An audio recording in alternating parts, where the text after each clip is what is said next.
Honours চতুর্থ বর্ষের শিক্ষার্থীরা, আজকের ক্লাসে তোমাদেরকে স্বাগত জানাচ্ছি আমাদের নিউ গভর্নমেন্ট ডিগ্রি কলেজ রাজশাহীর উদ্যোগে এই অনলাইন ক্লাসে। আজকের যে টপিকটি সেটি হচ্ছে তোমাদের পাশ্চাত্য সাহিত্য তত্ত্ব এই বিষয়ের যে প্লেটো, অ্যারিস্টটল, হোরেস এবং লঙ্গিনাস যে শিরোনামটি রয়েছে তার মধ্যে আজকে আমরা কথা বলবো প্লেটোকে নিয়ে। আমরা জানি তিনি একজন মহান দার্শনিক। প্লেটো গ্রিসে জন্মগ্রহণ করেন এবং ধ্রুপদী বা চিরায়ত সাহিত্য তত্ত্ব বা কাব্যতত্ত্বের ধারাবাহিকতা নিয়ে কথা বলতে গেলেই প্লেটোর নামটি শুরুতেই কিন্তু চলে আসে। আমরা প্লেটো আজকে যে থটটি নিয়ে কথা বলবো সেই থটটিকে বলা যায় প্লেটো সাহিত্য নিয়ে যে নেতিবাচক কথা বলেছেন, কেন তিনি নেতিবাচক কথা বলেছেন এবং সেই নেতিবাচকতার কথা সূত্র ধরে কিভাবে সাহিত্য ইতিবাচকের দিকে যাত্রা শুরু করেছে সেটা নিয়ে আমরা তার সূত্রপাত আমরা দেখব। প্লেটো, এই প্লেটো মূলত শিক্ষাগুরু হচ্ছে সক্রেটিস। সক্রেটিসের কাছেই প্লেটো মূলত শিক্ষালাভ করেন এবং তিনি প্রায় 20 বছর সক্রেটিসের কাছে তিনি শিক্ষালাভ করেন। আমরা জানি যে সক্রেটিসের ছাত্র ছিলেন প্লেটো, প্লেটোর ছাত্র ছিলেন অ্যারিস্টটল, অ্যারিস্টটলের পরে আসে আলেকজান্ডার। অর্থাৎ সক্রেটিসের কাছ থেকে প্লেটো শিক্ষা লাভ করেন, আবার প্লেটোর কাছ থেকে তার ছাত্র অ্যারিস্টটল শিক্ষা লাভ করেন। এই ধারাবাহিকতাভাবে এটাকে মেনটেন করা হয়েছে। প্লেটোর যে 20 বছর শিক্ষা লাভ করেন সক্রেটিসের কাছে, তিনি রাজনৈতিক সমসাময়িক কোনো রাজনৈতিক বিষয়ের সঙ্গে জড়িত না হয়ে তিনি দর্শন শাস্ত্রে নিজেকে আত্মনিয়োগ করেন। প্লেটোর বয়স যখন প্রায় 41 বছর তখন তিনি গ্রিসে তার শিক্ষা প্রতিষ্ঠান স্থাপন করেন, যার নাম হচ্ছে একাডেমি। আজকে যে শব্দটা আমরা ব্যবহার করি একাডেমি, ACADEMY, একাডেমি বা বাংলায় আমরা এভাবে লিখি। এই একাডেমি শব্দটি এক্সাক্ট কোনো বাংলা অর্থ নেই বললে চলে। একাডেমিক শব্দটি কিন্তু আমাদের মাথাতে আসলে মনে হয় এটা কোনো শিক্ষা প্রতিষ্ঠান সংক্রান্ত কোনো একটা যেন বিষয়। তোমরা অভিধান খুলে দেখলেও ব্যাপারটি এরকম লেখা, শিক্ষা সংক্রান্ত কোনো বিষয়, শিল্পকলা, সাহিত্যকলা যেখানে আলোচনা হয় এমন একটি বিষয়। অর্থাৎ প্লেটোর প্রতিষ্ঠিত শিক্ষা প্রতিষ্ঠানের নামকে আমরা বলছি হচ্ছে একাডেমি। ঠিক তার ছাত্র অ্যারিস্টটল একটি শিক্ষা প্রতিষ্ঠান করেছিলেন, স্থাপন করেছিলেন, তার নামটা হচ্ছে লাইসিয়াম। তোমাদেরকে দুটি তথ্য দিলাম, এটা বিভিন্ন চাকরি পরীক্ষাতেও চলে আসে বা তোমাদের পরীক্ষাতেও আসে। তো আমরা প্লেটো এই যে একাডেমি তিনি প্রতিষ্ঠা করলেন এবং প্লেটোর জীবনে যে সবচাইতে অন্যতম যে বই সেটি হচ্ছে রিপাবলিক। বইটি প্রায় 10ম অধ্যায় রয়েছে। তো আমাদের আজকে যে আলোচনাটি আমরা করব তা প্লেটোর তৃতীয় অধ্যায়ে তিনি যা বলেছিলেন বলা যায় 9ম এবং 10ম অধ্যায়ে তার তিনি সমাপ্তি টেনেছেন। প্লেটোর সেই রিপাবলিক গ্রন্থটি মূলত একটি সংলাপ নির্ভর রচনা। এই প্লেটোর এই বইটি তিনি যখন রচনা করেন তখন তার বয়স প্রায় 68 বছর। অর্থাৎ দর্শন জীবন, রাজনৈতিক জীবন, সামাজিক জীবনের যেটি পূর্ণাঙ্গতা অর্জন তিনি কিন্তু এই বয়সের মধ্যে প্রায় সেটি করে ফেলেছেন। আমরা সেই জায়গাতে যাওয়ার আগে আমরা একটা বিষয় দেখব যে প্লেটোর এই রিপাবলিক মূলত এটি একটি রাষ্ট্র বিষয়ক গ্রন্থ। এই গ্রন্থের আলোচনার বিষয়গুলো কি কি ছিল? প্লেটো একটি মূলত আমরা জানি, যারা রাষ্ট্রবিজ্ঞানের শিক্ষার্থী তারা সবচেয়ে ভালো জানি যে প্লেটো মূলত একটি আদর্শ রাষ্ট্রের তিনি স্বপ্ন দেখেছিলেন। সেই রাষ্ট্র কেবল শাসন ক্ষেত্রে নয়, সর্বক্ষেত্রেই হবে আদর্শ। রাষ্ট্রের নাগরিক হবে আদর্শ, রাষ্ট্রের প্রশাসক হবেন আদর্শে, রাষ্ট্রের অভিভাবক হবেন আদর্শের। এই রাষ্ট্রে শাসন ব্যবস্থা কেমন হবে, ন্যায় অন্যায়, রাষ্ট্রের উপাদান, রাষ্ট্রের সমৃদ্ধিকরণ, এখানে মেয়ে পুরুষের সমতা, যৌথ পরিবার, বিবাহ, আদর্শ, বাস্তব, দর্শন, দার্শনিকের সংজ্ঞা, কতিপয় উচ্চাভিলাষতন্ত্র, জ্ঞানের স্তর, এখানে গণতন্ত্র, গণতন্ত্রী চরিত্র, স্বৈরতন্ত্র, স্বৈরতন্ত্রী চরিত্র, কে সুখী কে ন্যায়, বলা একটি রাষ্ট্রের সামগ্রিক কাঠামো নিয়েই তিনি এখানে আলোচনা করেছেন। এবং আমরা যে জায়গাতে আলোচনা করছি এই জায়গাতে দর্শন ও কাব্যের যে বিরোধ আলোচনা হয়েছে এটি মূলত আমাদের আলোচনার বিষয়। দর্শন ও কাব্যের বিরোধ। এক কথায় প্রিয় শিক্ষার্থীরা, দর্শন বলে ইংরেজি শব্দ ফিলোসফি আসে। আসলে দর্শন শব্দ বলতে আমরা কি বুঝি? এক কথায় খুবই সংক্ষেপে বুঝছি, দর্শন হচ্ছে যুক্তি। আমি যা কিছু বিশ্বাস করি বা না করি সেটা কি আমার যুক্তি দিয়ে করতে হবে। আমি কোনো আবেগতাড়িত হয়ে কোনো কিছুর প্রতি বিশ্বাস স্থাপন বা অবিশ্বাস স্থাপন এই দুইটা কোনোটি করব না। যা কিছু মেনে নেব, যা কিছু করব, সব কিছু হবে কোনো না কোনো একটি গাণিতিক যুক্তির বিশ্লেষণে বলা যায়, অর্থাৎ এক কথায় যুক্তি নির্ভর চলবে, সেটিই হচ্ছে দর্শন। কিন্তু সাহিত্য আমরা জানি সাহিত্য সবসময় যুক্তি দিয়ে মেনে চলে না।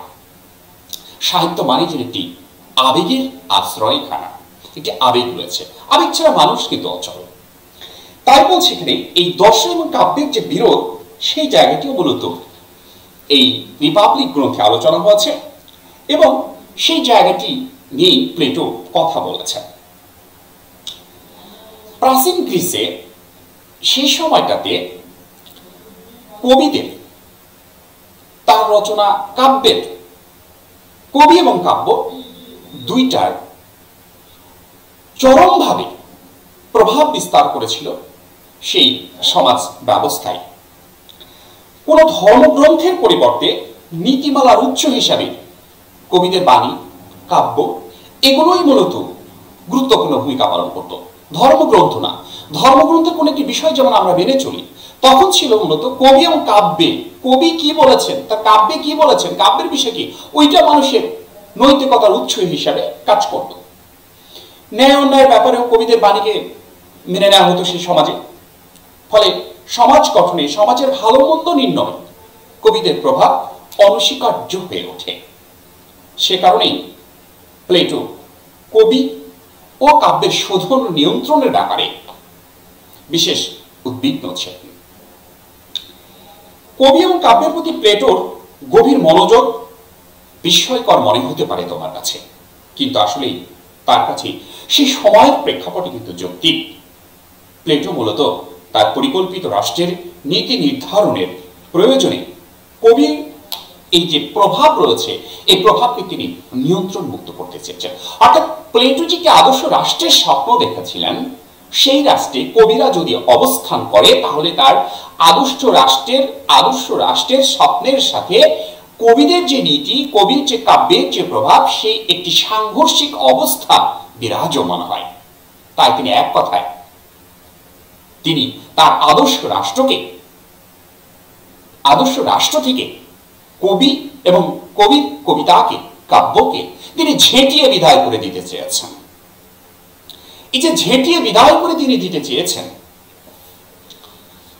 আমরা শেষ পর্যন্ত দেখব যে তিনি একটি উপসংহারে এসেছেন কোন ধরনের কবি এবং কাব্যকে তিনি তার রাষ্ট্র থেকে একেবারে নির্বাসন দিতে চেয়েছেন, বিদায় করে দিতে চেয়েছেন।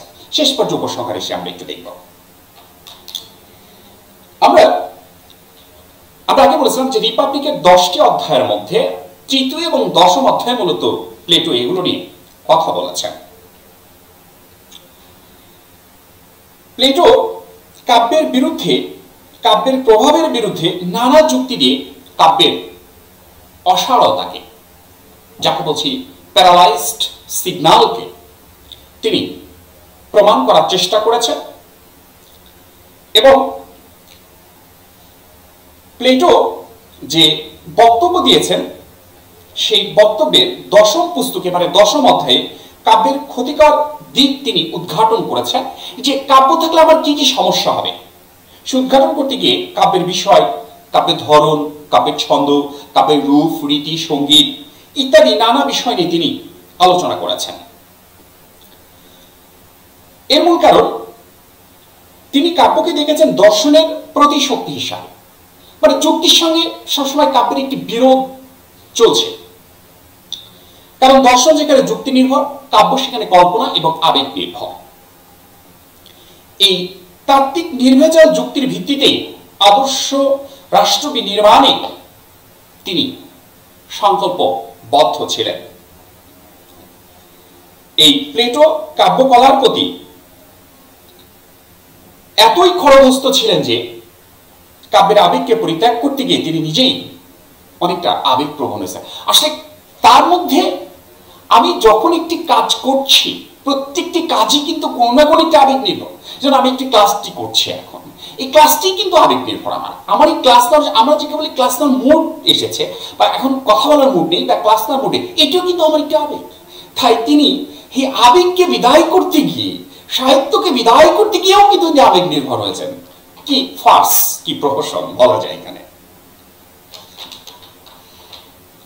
আমরা এই যে কাব্যের প্রতি তার যে একটি বিরূপ প্রভাব, কাব্যের প্রতি একটা নেতিবাচক একটি চিন্তাধারা, এটা আসলে কেন, আমরা সেই জায়গাটি একটু দেখব। তারপর তিনি মূলত কি বলেছেন সেই জায়গাটিকে আমরা দেখব।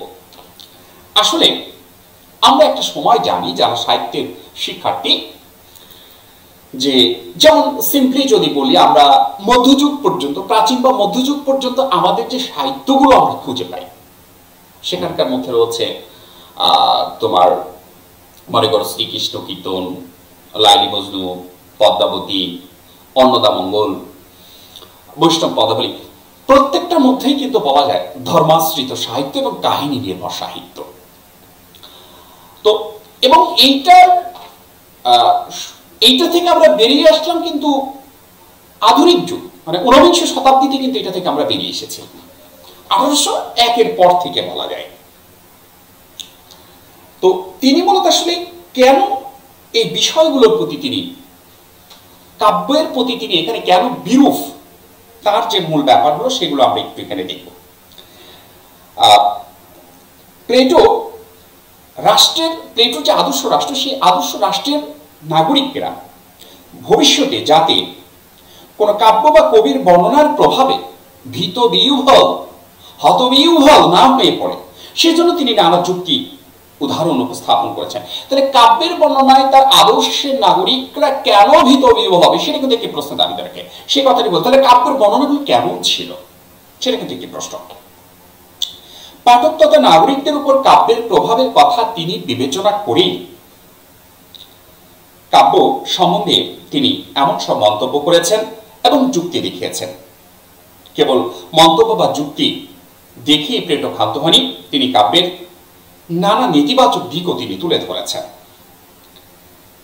আসলে সেই সময় যে কাব্য রচনা করা হতো, সেই রচনার মধ্যে বিষয়টা ছিল অত্যন্ত গুরুত্বপূর্ণ, যে কি বিষয় নিয়ে রচনা করা হচ্ছে। সেই সময় অধিকাংশ কাব্যের মধ্যে বেশিরভাগ ক্ষেত্রে রচনা করা হয়েছে একটি কাল্পনিক পাতালপুরী। এই কাল্পনিক পাতালপুরী থেকে এসেছে একটি ভয়ঙ্কর ভীতিকর কাহিনী, বিখ্যাত কবিদের বিলাপ, এসেছে দেবতালোক, স্বর্গলোক, মর্তলোক ইত্যাদি ইত্যাদি বিষয়। সে সময় কাব্য ছিল মূলত মহাকাব্য, এবং মহাকাব্যের বিষয় ছিল মূলত পাতালপুরী নামক যেটি অলৌকিক অদ্ভুত ঘটনা বর্ণনা এবং দেবদেবতার চরিত্র। স্বর্গ, মর্ত, পাতালপুরী, সেই পাতালপুরীতে একটি বিভৎস বর্ণনা রয়েছে, এরকম কোন বিষয়। যেমন আমরা যদি নরক, দোজক, বেহেশ, জাহান্নাম এর বর্ণনাগুলো দিই, তাহলে পারস্পরিক একটা অনেক ভালো, একটা অনেক ভয়ঙ্কর, অনেক ভীতিকর, দুইটা পাশাপাশি অবস্থান করে। আর সেই সময় মহাকাব্য মানেই পাতালপুরী ঘটনা আসবে, এবং পাতালপুরী মানে একটি অত্যন্ত ভয়ঙ্কর একটি বর্ণনা, ভয়ের বর্ণনা, যে সেখানে যদি আমি তুমি প্রবেশ করি তাহলে আমার কি অবস্থা তৈরি হতে পারে। এই যদি এই বিবেচনা, এই চিন্তা শক্তিটা যদি আমাকে যদি গ্রাস করে, তাহলে কিন্তু আমার দৈনন্দিন স্বাভাবিক জীবনযাপন কিন্তু ব্যাহত হবে। তাই বলছে যে পাতালপুরীর কাহিনী উপস্থাপকদের প্রসঙ্গ টেনে প্লেটো স্পষ্টই বলেছেন, এমন কাহিনীকারকদের মানে কবিদেরকে আমরা অনুরোধ করব পাতালপুরী সম্বন্ধে আতঙ্ক প্রচার না করে তারা যেন পাতালপুরীকে আকর্ষণীয় করে তিনি উপস্থাপন করেন। প্লেটোর মূল উদ্দেশ্য হচ্ছে রাষ্ট্রের যারা ভবিষ্যৎ যোদ্ধা, এই যোদ্ধাদের, নাগরিক যোদ্ধাদের যথাযথ নাগরিক এবং যোদ্ধা বা যোদ্ধা হিসাবে গড়ে তোলা। তাই কবিরা তাদের কাব্যে যেসব বিষয় উপস্থাপন করেন বা করবেন সে বিষয়ে উপস্থাপন পদ্ধতির বিপক্ষে প্লেটোর যুক্তি হলো পাতাল সম্বন্ধে কবিদের যে বর্ণনা তা তো সত্য নয়, আমরা সেটা চোখে দেখছি না, আমরা সেটা কেন বিশ্বাস করব? কারণ সেই সময় কবিদের প্রচন্ড প্রভাব ছিল সমাজে, কবি যা বলতেন সাধারণ মানুষ সেটাই যেন ধর্মবাণীর মতো মেনে নিত। তো সেটাই যদি মেনে নেয় তাহলে মানুষের স্বাভাবিক জীবনযাপন ব্যাহত হবে। এই বর্ণনা আমাদের রাষ্ট্রের যে ভবিষ্যতের যোদ্ধাদের যে মনোবল সেটাকে ভেঙে দেবে, চাঙ্গা থেকে দূরে ঠেলে দিবে। তাই তিনি কিছুতেই কবির কল্পনা, ভয়াবহ ভীতিকর পাতালপুরী এগুলো তিনি সমর্থন করেন না।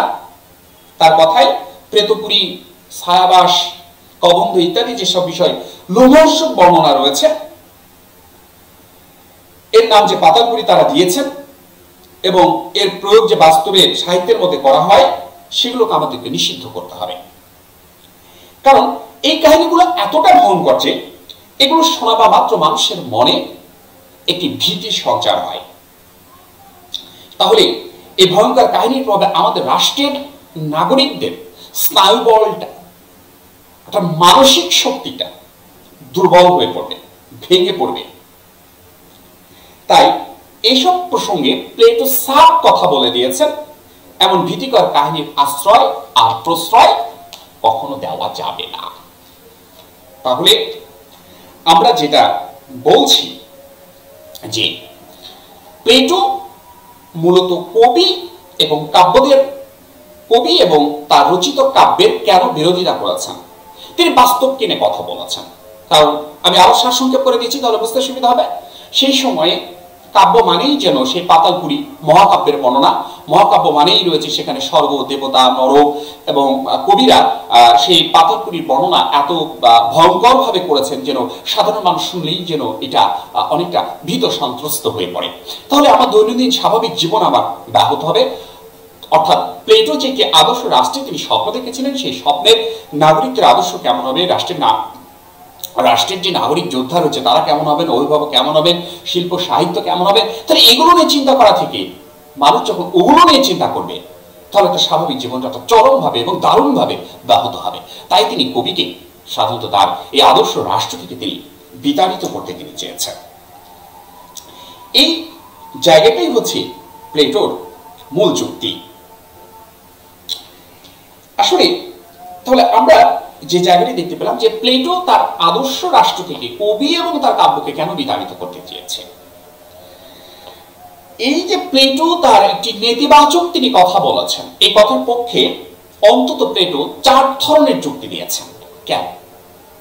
কেন তিনি তিনি যুক্তি তিনি দিয়েছেন। কবি সম্বন্ধে প্লেটো একটি পরিষ্কার কথা বলেছেন। কি কথা? তার বক্তব্যটা হচ্ছে, আমরা কিন্তু হোমারের নাম জানি, হোমার, ইলিয়াড। হ্যাঁ, তিনি হোমার ওই সময় একটা বিখ্যাত কবি। তিনি বলেছেন, দেখো একটি হোমার সম্বন্ধে বলেছেন, ছেলেবেলা থেকে হোমারের প্রতি আমার যে শ্রদ্ধা ভালোবাসা তাতে একথা বলতে দ্বিধা করছি।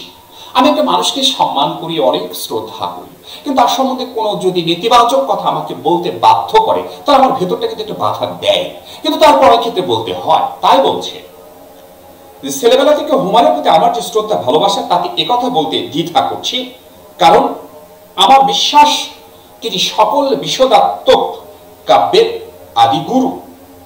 মানে যে নেতিবাচক যে বিষয়গুলো তিনি বর্ণনা করেছেন তার কাব্যের মধ্যে তিনি প্রথম, তিনি সূত্রপাত করেছেন। তিনি সকল কবিকে পথ দেখান, কিন্তু সত্যের চেয়ে মানুষ কখনো বড় হতে পারে না। কারণ কি? প্লেটো। তাই কথাটি আমি তোমাকেই বলবো হোমার, এভাবেই তিনি বলেছেন। প্লেটোর এই বক্তব্যে একটি কথা স্পষ্ট যে কোনো ব্যক্তি নয়, তার সৃষ্টি বিবেচনার বিষয়। এইখান থেকে সূত্রপাত ধরলে আমরা আবার চলে যেতে পারি রবীন্দ্রনাথ ঠাকুরের যে একটি দার্শনিক কবিতা বলবো, সেটি হচ্ছে সোনার তরী। তোমরা যেহেতু বাংলা বিভাগের শিক্ষার্থী তোমরা জানো সোনার তরী, যেখানে ব্যক্তিকে কখনো স্থান দেওয়া হয় না, ব্যক্তির কর্মকে স্থান দেওয়া হয়। আমাদের ক্লাসটি অনন্তকাল ধরে হয়তো থেকে যাবে।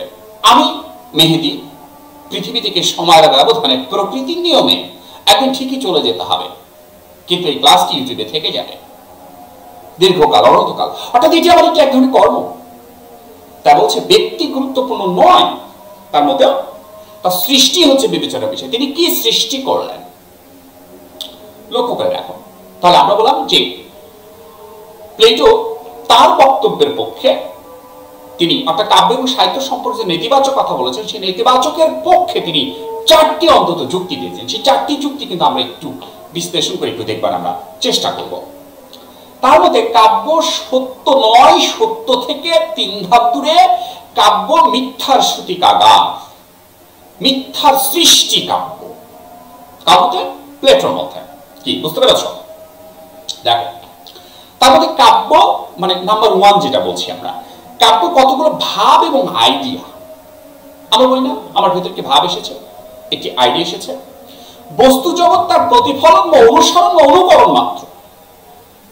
কাব্য অনুকরণ, তার মিথ্যা অনুকরণ। আমি কাউকে অনুকরণ করে কোনো কিছু লিখছি, এটা বাস্তব নয়, তাই কাব্য হচ্ছে কি মিথ্যা। ক্লিয়ার?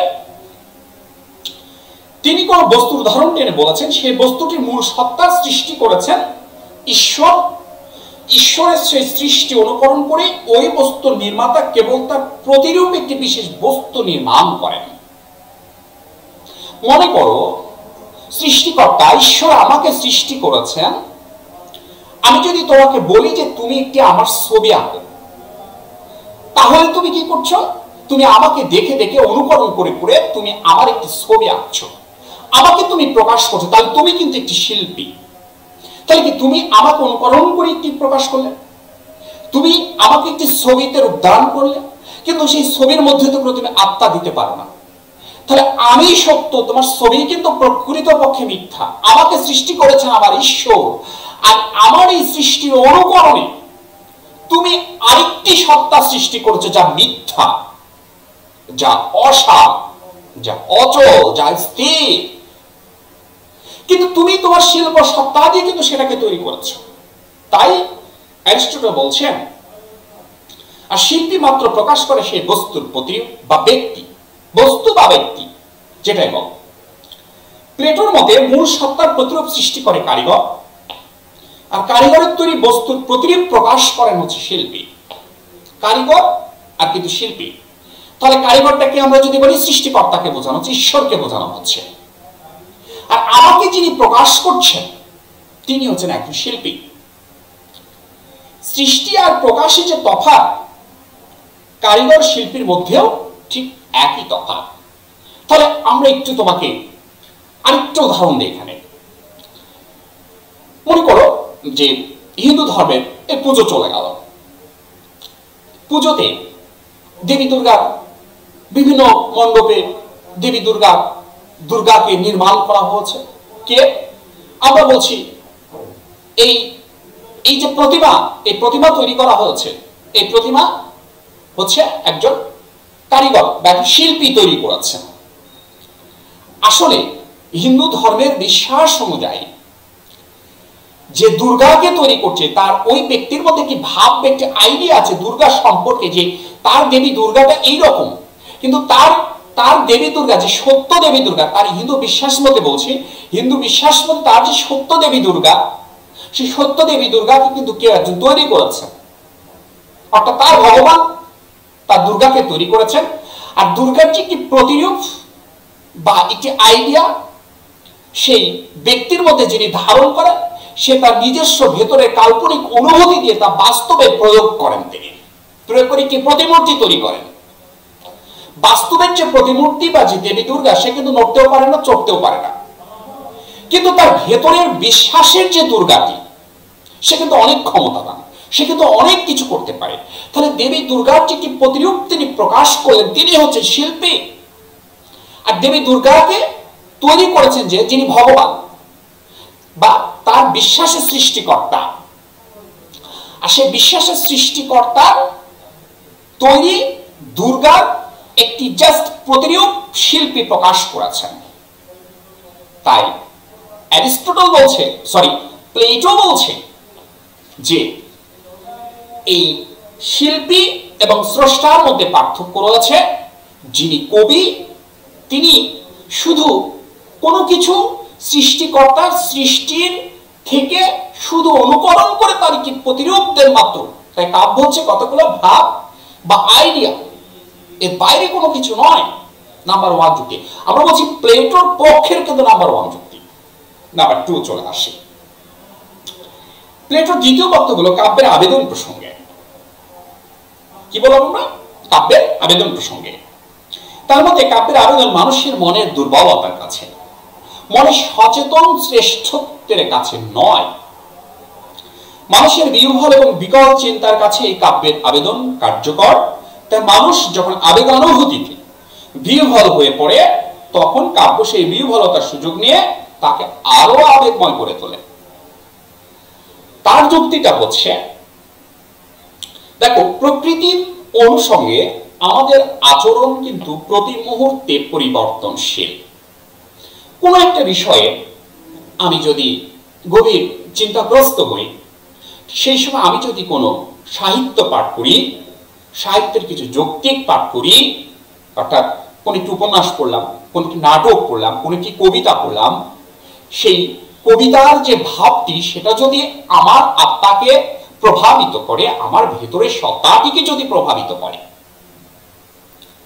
তাহলে আমি পরিবর্তন হয়ে যাব। কিন্তু ওই মানসিকতায় আমরা বই পড়লে পরিবর্তন হয় না? আমরা তো হই। আমরা একটা উপন্যাস পড়লে না উপন্যাসটি এইরকম অসাধারণ বা ভালো লাগেনি, যেটাই হোক, আমরা কিন্তু একটা মানসিকতা পরিবর্তন হয়। আবার আমরা যদি একটি মনে করো আমি একটি অসাধারণ একটি নাটক পড়লাম, সেই নাটকের মধ্যে যে বিষয়বস্তু রয়েছে, তার যে চরিত্র রয়েছে, তার যে কাহিনী রয়েছে, সেই কাহিনীটা পড়ার পরে যদি আমার চিত্তের যদি কোনো পরিবর্তনশীলতা আসে, তাহলে আমার আত্মা, আমার চিত্ত সেই কবির বা সেই সাহিত্যিকের বা সেই লেখকের যে আবেগটি তা আমি গ্রহণ করতে পেরেছি। আচ্ছা, কখন পরিবর্তন? এইখানে প্লেটো বলছে যখন আমি কোনো দুর্বল মানসিকতায় থাকবো, তবে কাব্যের আবেদনটা আমাকে প্রভাবিত করতে পারবে। আর যদি আমি সবল সচেতন হই যে এটি মিথ্যা, এটি হবে না, তখন কিন্তু ওই উপন্যাস, ওই নাটকের কাহিনী কিন্তু আমাকে প্রভাবিত করতে পারবে না। অর্থাৎ দুটি পড়ার পরে যদি আমার যদি কোনো পরিবর্তন ভেতরে না আসে, সেটাকে যদি আমাকে আবেগায়িত না করে, আমার ভেতরটাকে যদি আন্দোলিত না করে, আমার ভেতরটাকে যদি বুদবুদ না করে দেয়, তাহলে কিন্তু আমি সচেতন পাঠক। আর যদি পরিবর্তন করে দেয়, তাহলে Plato according to theory of Plato থিওরিতে তাহলে আমি হচ্ছি কি? আমি দুর্বল হৃদয়ের মানব। তাই বলছে কাব্যের আবেদন শুধু দুর্বল হৃদয়ের মানবের কাছে, তাই কি গ্রহণযোগ্য নয়।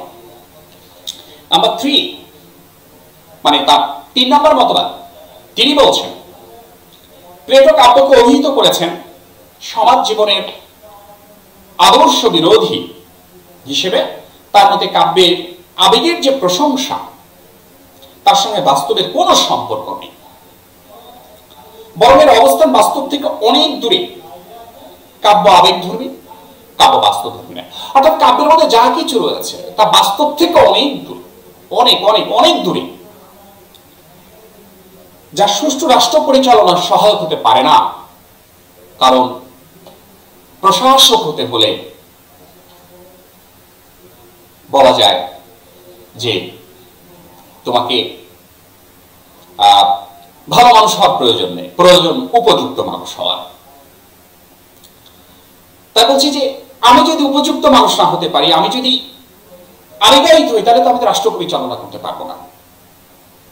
কারণ তার মূলত তিনি তার রিপাবলিক গ্রন্থ কথা বলতে গিয়েই কিন্তু তিনি যে তার রাষ্ট্রকে আদর্শ রাষ্ট্র হিসেবে গড়ে তুলতে চাইলে আমাকে কি কি বিষয়ে কাজ করতে হবে, সে বিষয়ের মধ্যে তিনি কবি ও তার কাব্যকে বিদায় করে দাও, এটি তার একটি অন্যতম একটি উপাদান ছিল। তা বলছে যে রাষ্ট্র পরিচালনার সহায়ক হতে পারে না, কারণ কাব্যের যে আবেগ তা বাস্তব ধর্মী আবেগ নয়, মিথ্যা ধর্মী আবেগ, বরং তা আদর্শ রাষ্ট্রের বিরোধী। তাই তিনি কবিকে তার আদর্শ রাষ্ট্রে স্থান দিতে চান না, বরং রাষ্ট্রের জন্য ক্ষতিকর বিবেচনা করে রাষ্ট্র থেকে তিনি কবিকে বিতাড়িত করার কথা বলেছেন। আমরা শেষ জায়গাতে যে তার যে 4 নম্বর যে পয়েন্টস রয়েছে, সবশেষে প্লেটো কবিকে উন্মাদ, মানে 4 নম্বর জায়গায় সে বলছে প্লেটো কবিকে উন্মাদ এবং কাব্যকে দৈব শক্তির ফল এক জ্ঞানহীন, বুদ্ধিহীন, অব্যাখ্যেয় বিষয় উল্লেখ করছেন, যে একটা দৈব শক্তি, জ্ঞানহীন, বুদ্ধিহীন, অযথা, অব্যাখ্যাত, যাকে ব্যাখ্যা করা যায় না, এইভাবে তিনি তাকে বর্ণনা করেছেন কবিকে এবং কবি কাব্যকে। বলছে তার মধ্যে বুদ্ধিবৃত্তির কাছে কাব্যের কোনো আবেদন নেই, থাকতে পারে না। প্লেটো কাব্য এবং কবির বিরুদ্ধে তার অভিযোগকে আরো গভীরতর করার জন্য কাব্যের পক্ষে বলছে, উকিল নিয়োগের কথা বলেছে, যে ঠিক আছে তুমি সত্য, তোমার আবেগ সত্য, তাহলে তোমার পক্ষে উকিল দাও, আমাকে যুক্তি দিয়ে আরো তুমি বুঝিয়ে দাও। তিনি এটি বলছেন। এরপরে কাব্যের পক্ষের উকিল যদি যুক্তি প্রমাণ দিয়ে কাব্যকে মানুষের কল্যাণে, যদি প্রয়োজনে মানুষের কল্যাণের জন্য যদি স্থাপন করতে পারেন, তাহলে কাব্যকে তিনি ফিরিয়ে আনার কথা বলেছেন।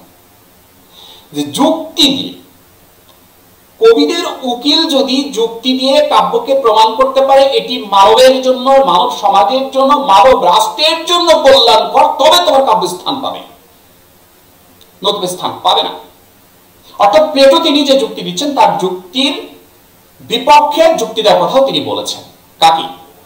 কাব্যের কৌশলীকে, কাব্যের যে কবির কৌশলীকে, যে তুমি তোমার উকিলদের যুক্তি দাও যেটি সত্য। তার ভাষায় যদি গীতিকাব্য বা ভিন্ন কোনো ছন্দের যথার্থতা প্রমাণ করতে পারো, তাহলে তার প্রত্যাবর্তন অনুমতি দিতেও আমাদের আপত্তি থাকবে না। এই বক্তব্যে পরিষ্কার বোঝা যায় প্লেটোর অন্যতম আপত্তি হলো মহাকাব্যে।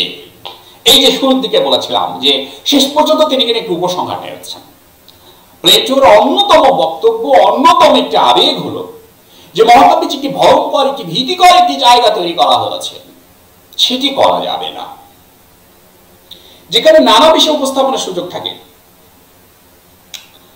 তাহলে আমরা দেখতে পাচ্ছি যে যেখানে নানা বিষয় উপস্থাপনের সুযোগ থাকে, গীতিকাব্য বা ছন্দের ক্ষেত্রে প্লেটোর তেমন কোনো আপত্তি নেই।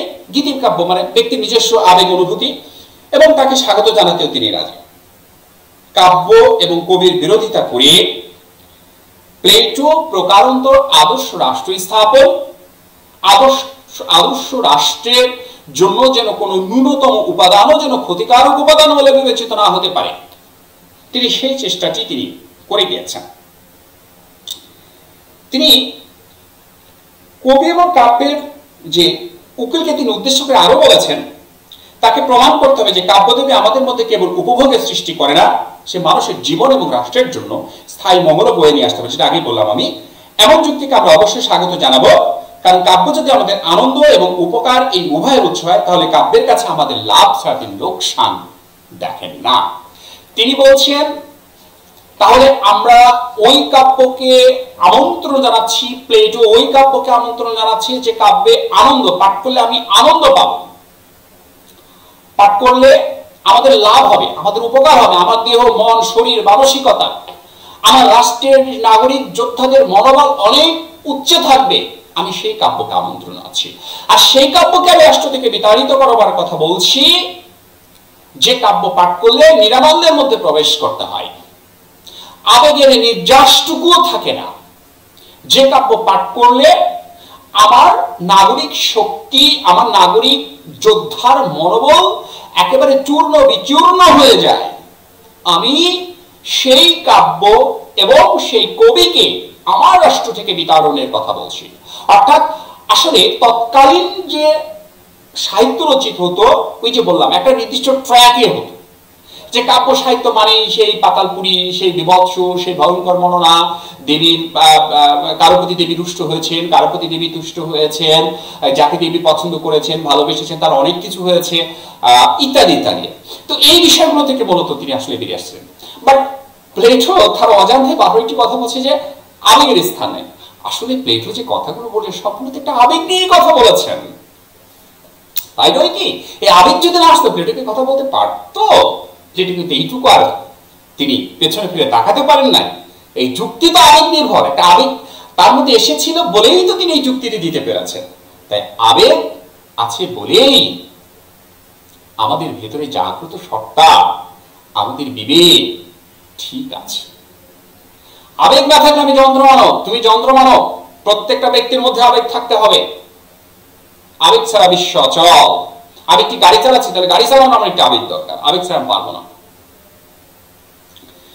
এরপরে তিনি আরো বাড়িয়ে মন্তব্য করছেন, কাব্য যদি আমাদের মঙ্গলের উৎস বলে প্রমাণিত হয় তাহলে আমরা সত্যি আনন্দিত হব। সঙ্গে সঙ্গে তিনি সতর্কবাণী উচ্চারণ করেন, কিন্তু প্রমাণ যদি না পায় তাহলে সাধারণ মানুষের উপর যে দুর্দমনীয় প্রভাব, এটি নেতিবাচক প্রভাব, তার মোহে যেন আমরা আবদ্ধ না হই। প্রকারান্তরে প্লেটো কাব্যের ইতিবাচক, সাহিত্যের ইতিবাচক দিকগুলোকে তিনি আমন্ত্রণ জানিয়েছেন, নেতিবাচক দিকগুলোকে তিনি বিদায় দিয়েছেন। এই ক্ষেত্রে আরেকটু বলতে হয় যে অন্ধকার আছে বলেই দিন এত ভালো লাগে, অন্ধকার অস্তিত্ব আছে বলেই দিনের অস্তিত্ব আছে। তাই মানব জীবন কখনো পূর্ণাঙ্গ ইতিবাচক নয়। এই নেতিবাচকতা আছে বলেই আমরা ইতিবাচকতার আমরা কিন্তু সন্ধান করি। তাই কাব্য কখনো একপাক্ষিক হবে না, দুই ধরনের আবেগ, একটা কি, একটা দুঃখের আবেগ, একটা আনন্দের আবেগ, এই দুটো পাশাপাশি অবস্থান করে বলে আমার ভেতরে একটি মিশ্র সত্তা আমাকে অনুভব করে। তাই প্লেটোর উদ্দেশ্যে বলছি যে আমরা শুধু মঙ্গলের প্রত্যাশা করব, এমনটি বিবেচনা করা কতটুকু যৌক্তিক হবে তা শিক্ষার্থীরা ভেবে দেখো। অমঙ্গল আছে বলেই মঙ্গলের অস্তিত্ব আছে। তো আশা করছি প্লেটোর এই বক্তব্যের হাত ধরে তার ছাত্র অ্যারিস্টটল সাহিত্যের জগতে প্রবেশ করেছেন। প্লেটোর এই যে নেতিবাচক এবং না সত্তাটিকে তিনি হ্যাঁ সত্তায় পরিণত করার জন্যই তো তিনি মূলত সাহিত্যের মধ্যে তিনি প্রবেশ করেছেন। তো সবাইকে থ্যাংক ইউ আজকে ক্লাসটি উপভোগ করার জন্য। আর আমার ক্লাসটি সাবস্ক্রাইব করে দাও। ভালো থাকবে, দেখা হবে। আজকে বিদায় নিচ্ছি। আল্লাহ হাফেজ।